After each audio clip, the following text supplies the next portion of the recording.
Hello everyone, welcome to my channel sixth attempt.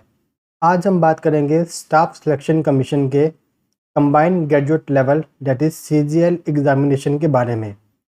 हाल ही में SSC CGL का pattern change हो गया है। हम देखेंगे कि प्रीवियस पैटर्न क्या था और नया पैटर्न क्या है। प्रीवियस पैटर्न के हिसाब से आपके पास 4 टियर हुआ करते थे। पहले 2 टियर कंप्यूटर बेस्ड एग्जामिनेशन जिनका सिलेबस डिफाइन था, और तीसरा टियर आपका डिस्क्रिप्टिव पेपर जो कि आपको लिखना होता था, और टियर 4 आपका होता था कंप्यूटर प्रोफिशिएंसी टेस्ट या फिर data entry skill test. As per new pattern, नए पैटर्न के हिसाब से अब आपके सिर्फ 2 ही टियर हुआ करेंगे। टियर 1 जिसके अंदर आपके 4 सब्जेक्ट हैं, मैथमेटिक्स, रीजनिंग, जनरल अवेयरनेस और इंग्लिश। टियर 1 में जो चेंजेस किए गए हैं वो ये कि ये अब क्वालिफाइंग हो गया है। मतलब ये कि टियर 1 के मार्क्स आपके ऐड नहीं होंगे मेरिट लिस्ट के अंदर। टियर 1 आप क्लियर करेंगे, क्वालिफाई करेंगे, तभी आप टियर 2 दे पाएंगे, अदरवाइज आप टियर 2 नहीं दे पाएंगे। टियर 2 के अंदर देखिए क्या है, टियर 2 के अंदर जो हमारे टोटल मार्क्स हैं अब वो है 390, और टियर 2 को इन्होंने प्रॉपर तरीके से डिफाइन किया है। इसके अंदर एक पेपर है, 2 सेशन है टाइम के हिसाब से, और 2 सेशन को डिवाइड किया है 3 सेक्शन के अंदर। हर एक सेक्शन का अलग अलग टाइम है, और उसके अंदर है 6 मॉड्यूल, मतलब 6 सब्जेक्ट्स को डिफाइन किया गया है। हम आगे देखेंगे कि ये सब चीज़ें क्या है डिटेल में। और जो टोटल मार्क्स आपका टियर 2 कैरी कर रहा है वो है 390। अब देखते हैं टियर 1 और टियर 2 को प्रॉपर तरीके से सब्जेक्ट वाइज। आपका जो टियर 1 है वो वैसा ही है जैसे पहले था। मतलब ये कि आपके इसके अंदर 4 सब्जेक्ट हैं, general intelligence and reasoning, general awareness, quantitative aptitude, English comprehension. हर एक सब्जेक्ट के अंदर 25 क्वेश्चन है। एक क्वेश्चन 2 मार्क्स कैरी करता है, और आपके टोटल टियर 1 जो बनता है वो है 200 नंबर का, और आपको इसको 1 घंटे में करना है। इसके अंदर आपकी नेगेटिव मार्किंग भी है, और सबसे बड़ी बात ये क्वालिफाइंग इन नेचर है। मतलब टियर 1 के मार्क्स आपकी मेरिट लिस्ट के अंदर अब नहीं जुड़ेंगे। ठीक है, अब हम आगे बढ़ते हैं अपना टियर 2 की तरफ कि टियर 2 में क्या क्या है। पहली बात, टियर 2 में है पेपर 1। मतलब इसमें 3 पेपर हैं, पेपर 1, पेपर 2 और पेपर 3। बट पेपर 1 सबके लिए कंपलसरी है, ये सबको देना ही देना है। पेपर 1 के अंदर जो टोटल टाइमिंग है वो है 2 घंटे 30 मिनट की। इसको डिवाइड किया गया है सेशन के अंदर। 2 सेशन इसके डिवाइड किए गए हैं। पहला सेशन है आपका 2 घंटे 15 मिनट का, और दूसरा सेशन है आपका 15 मिनट का। ये एग्जामिनेशन आपका एक ही साथ होगा, अलग अलग टाइमिंग पे नहीं होगा। मतलब ये कि अगर 9 बजे हुआ तो 9 से लेकर 12 तक आपका सेशन ख़त्म, दोनों सेशन। ठीक है, पहला सेशन है 2 घंटे 15 मिनट का, दूसरा सेशन है आपका 15 मिनट का। सेशन 1 के अंदर आपके सेक्शन डिवाइड किए गए हैं, 3 सेक्शन। पहला सेक्शन है आपका 1 घंटे का, दूसरा सेक्शन भी आपका 1 घंटे का, और तीसरा सेक्शन जो है वो है 15 मिनट का। सिमिलरली पेपर 1 के सेशन 2 के अंदर जो सेक्शन 3 है उसको भी डिफाइन किया गया है 15 मिनट के अंदर। देखिए यहाँ पे आपको ये समझना इसलिए ज़रूरी है कि आपको 1 घंटा दिया जाएगा एक सेक्शन के लिए। हम देखेंगे अभी आगे कि इसके अंदर क्या क्या सब्जेक्ट हैं। जैसे ही आपका 1 घंटा ख़त्म हुआ फिर आप सेक्शन 1 को अटैम्प्ट नहीं कर पाओगे। फिर आपको नेक्स्ट आवर के अंदर सेक्शन 2 को ही अटैम्प्ट करना है, फिर अगले 15 मिनट के अंदर सेक्शन 3 को, और फिर अगले 15 मिनट के अंदर सेक्शन 3 के मॉड्यूल 2 को। ठीक है, तो हर एक सेक्शन के अंदर 2-2 मॉड्यूल हैं, मॉड्यूल 1, मॉड्यूल 2, मॉड्यूल 1, मॉड्यूल 2, और फिर तीसरा जो हमारा सेक्शन है उसके अंदर मॉड्यूल 1 है कंप्यूटर नॉलेज टेस्ट, और दूसरा है module 2 data entry speed test. अब हम देखते हैं डिटेल में कि मतलब इन मॉड्यूल्स के अंदर क्या है। टियर 2 के अंदर सेक्शन 1 जो आपका है वो है 1 घंटे का। उसके अंदर आपके जो सब्जेक्ट डिफाइन है वो है इस तरीके से। आपका पहला जो सब्जेक्ट है मॉड्यूल 1 में वो है मैथमेटिकल एबिलिटीज़। इसके अंदर आपके 30 क्वेश्चन आएंगे, और हर एक क्वेश्चन आपके 3 नंबर कैरी करेगा।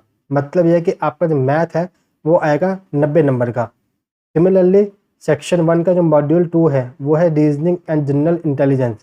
इसके अंदर आपके 30 क्वेश्चन आएंगे, और हर एक क्वेश्चन 3 नंबर कैरी करेगा।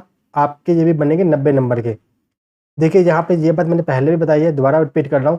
सेक्शन 1 आपका 1 घंटा का है, मतलब पहले 1 घंटे में आप ये 2 ही चीज़ें अटैम्प्ट कर सकते हो बस। आपके क्वेश्चन ऐसा हो सकता है या तो मॉड्यूल वाइज आ जाए या फिर मिक्स आ जाए। पर जैसे इन्होंने मॉड्यूल को डिफ़ाइन किया है, ऐसा होगा कि आपको अपनी स्क्रीन के ऊपर जो क्वेश्चंस हैं वो मॉड्यूल के हिसाब से ही मिलेंगे।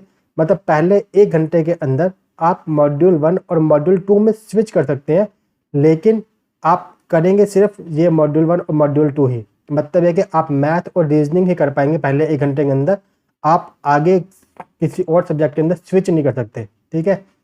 और आपका जो सेक्शन 1 बनता है टोटल, वो बनता है 180 नंबर का, ठीक है, जो कि आपको 1 घंटे में करना है। मतलब 60 क्वेश्चन आपको करने हैं 60 मिनट के अंदर, और ये जो मार्क्स आपके मिलेंगे वो है 180 मार्क्स, और इनके अंदर नेगेटिव मार्किंग है 1/3, ठीक है। अब देखते हैं सेक्शन 2। सेक्शन 2 हमारा 1 घंटे का है। सेक्शन 1 ख़त्म होते ही आपको सेक्शन 2 दिया जाएगा। सेक्शन 2 के अंदर जो हमारे सब्जेक्ट है वो है आपका इंग्लिश लैंग्वेज एंड कॉम्प्रीहेंशन, जिसके 45 क्वेश्चन आएंगे। एक क्वेश्चन 3 नंबर कैरी करता है, तो टोटल इंग्लिश आपकी आएगी 135 मार्क्स की। सिमिलरली सेक्शन 2 का जो मॉड्यूल 2 है वो है जनरल अवेयरनेस, जिसके 25 क्वेश्चन आएंगे। एक क्वेश्चन कैरी करेगा 3 मार्क्स, तो आपके बन जाएंगे 75 मार्क्स। तो आपके टोटल मार्क्स जो बन रहे हैं सेक्शन 2 के अंदर वो है आपके 210 मार्क्स। यहाँ पे आपको ध्यान रखना है इस बात का कि सेक्शन 1 ख़त्म होगा, सेक्शन 2 शुरू होगा। सेक्शन 2 करते वक्त आप सेक्शन 1 पर नहीं जा सकते। मतलब ये है कि जब आप इंग्लिश और जनरल अवेयरनेस के क्वेश्चन कर रहे होंगे, उस टाइम पे आप मैथ और रीजनिंग के क्वेश्चन नहीं कर पाएंगे, ठीक है। मतलब ये है कि आपके यही क्वेश्चन आपके सामने आएंगे और आपको इन्हीं क्वेश्चन को करना है। इन क्वेश्चन को करने के लिए ही आपको 1 घंटा दिया गया है, और यहाँ पे आपको 60 मिनट्स के अंदर 70 क्वेश्चन अटैम्प्ट करने हैं, और मार्क्स आपको जो मिलेंगे वो है 210, और इसके अंदर भी आपके क्या है 1/3 नेगेटिव मार्किंग। आपका complete cut off merit list के अंदर इन सेक्शन पे डिपेंड करता है। फिर आपका है सेक्शन नंबर 3।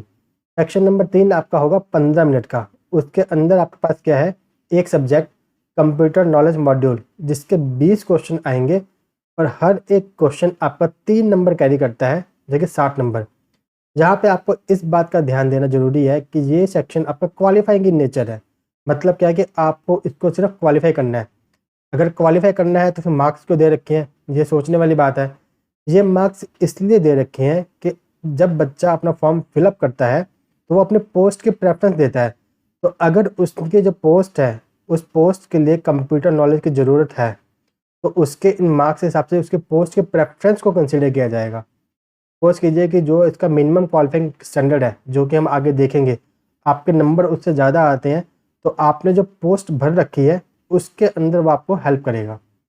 सिमिलरली सेक्शन जो हमारा 3 है, उसका जो मॉड्यूल 2 है वो है हमारा data entry speed test module.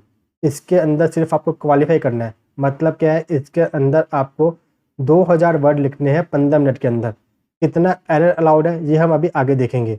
मतलब यह है कि नए पैटर्न के अंदर अब कंप्यूटर नॉलेज मॉड्यूल टेस्ट और डाटा एंट्री स्पीड टेस्ट हर एक कैंडिडेट के लिए ज़रूरी कर दिया गया है, और इसके अंदर आपकी जनरल अवेयरनेस को ऐड कर दिया है जो पहले नहीं थी, प्लस आपकी वेटेज भी ज़्यादा है। जनरल अवेयरनेस और इंग्लिश आपकी 210 नंबर की है, तो इसलिए यह है कि अब आपको कंप्लीट पूरी अलग स्ट्रेटजी की ज़रूरत है इस एग्ज़ामिनेशन को क्रैक करने के लिए। टोटल मार्क्स जो बनते हैं यहाँ पे वो है 390 मार्क्स, अगर आप कंप्यूटर नॉलेज मॉड्यूल के 60 मार्क्स को अलग कर देते हैं, ठीक है। और वैसे भी ये क्वालिफाइंग नेचर का है तो ये काउंट नहीं होगा आपके सेक्शन 1 और सेक्शन 2 के अंदर।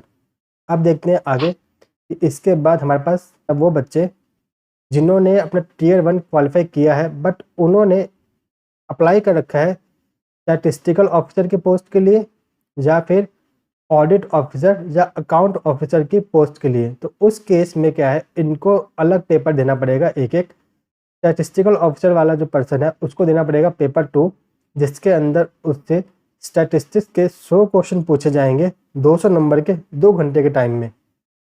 इसी तरीके से ऑडिट ऑफिसर या फिर अकाउंट ऑफिसर जो है उसको देना पड़ेगा पेपर नंबर 3, जिसमें उससे पूछे जाएंगे general studies finance and economics के क्वेश्चन, जिसके 100 क्वेश्चन आएंगे 200 नंबर के, और ये भी उसको 2 घंटे में करने होंगे। इसके बाद हम देखते हैं अब मिनिमम क्वालिफाइंग स्टैंडर्ड। जैसा कि आपका पहले से ही नोटिफिकेशन के अंदर मेंशन है कि आपका टियर 1 और section 1, section 2, section 3 module 1 of tier 2, इनके अंदर आपको मिनिमम क्वालिफाइंग मार्क्स तो गेन करने ही हैं, वो कितने हैं आपके जनरल कैटेगरी के 30%। मतलब क्या है, सेक्शन 1 जो हमारा है 180 मार्क्स का, उसके अंदर आपको उसके 30% सिक्योर करने हैं कि आएंगे तो ही आप आगे बढ़ पाओगे सेक्शन 2 के अंदर। सेक्शन 2 210 नंबर का है और सेक्शन 1 और सेक्शन 2 का अलग कट ऑफ निकलेगा, ठीक है। तो उसके बेसिस पे आपका आगे डिफाइन किया जाएगा। मिनिमम क्वालिफाइंग मार्क्स इसलिए ज़रूरी है कि अगर आपके सेक्शन 1 और सेक्शन 2 में आप मिनिमम क्वालिफाइंग मार्क्स लेते हैं तो ही आपका सेक्शन 3 चेक होगा, अदरवाइज सेक्शन 3 चेक ही नहीं होगा, ठीक है। और सेक्शन 3 जो कि हमारा है कंप्यूटर बेस्ड टेस्ट, वो आपका तभी चेक होगा जब आप यहाँ पे मिनिमम क्वालिफाइंग मार्क्स ले पाएंगे। और एक चीज़ हमें और ध्यान देनी है, सेक्शन 3 का जो मॉड्यूल 2 है that is data entry speed test, उसके अंदर आपको एरर कितना अलाउड है। अगर आप जनरल कैटेगरी के हैं तो आपको 20% एरर अलाउड है, ओबीसी वाले को 25% और अदर कैटेगरी वाले को 30%। अगर आपका डाटा एंट्री स्पीड टेस्ट जो कि क्वालिफाइंग इन नेचर है, उसके अंदर आपका एरर इसके हिसाब से बढ़ गया, मतलब यह कि अगर मैं ओबीसी से हूँ या फिर मैं अपने जनरल से हूँ तो जनरल कैटेगरी वालों को 20% अलाउड है।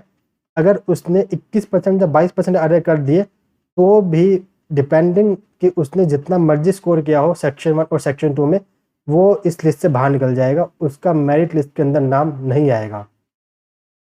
सेम केस ओबीसी का है कि अगर ओबीसी कैंडिडेट ने डाटा एंट्री स्पीड टेस्ट के अंदर 25% से ज़्यादा एरर कर दिए तो भले ही उसने सेक्शन 1 और सेक्शन 2 मतलब 180 नंबर और 210 नंबर में टॉप भी किया हो तो वो उसका नाम नहीं आएगा लिस्ट के अंदर, वो लिस्ट से बाहर निकल जाएगा। तो आपको ये मिनिमम क्वालिफाइंग स्टैंडर्ड का ध्यान रखना है, खास करके डाटा एंट्री स्पीड टेस्ट के अंदर, कि आपको इसको ब्रीच नहीं करना है, ठीक है। आपकी मेरिट लिस्ट जो है वो कम्प्लीटली डिपेंड करती है आपका सेक्शन 1 और सेक्शन 2 के अंदर 390 में से आपने कितने मार्क्स सिक्योर किए हैं। बट कंडीशन क्या है कि आपको मॉड्यूल 3 को क्वालिफाई करना ही करना है, you have to qualify, you must qualify.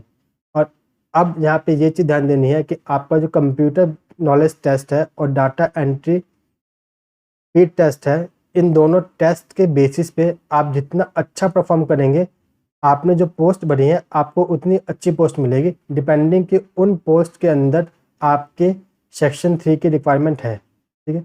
अगर आपको ये वीडियो पसंद आई हो तो आप लाइक, सब्सक्राइब और कमेंट ज़रूर करें। अगर कोई डाउट हो तो आप मुझे कमेंट सेक्शन में बताएं, मैं प्रॉपर कोशिश करूँगा उस पर वीडियो बनाने की। Thank you.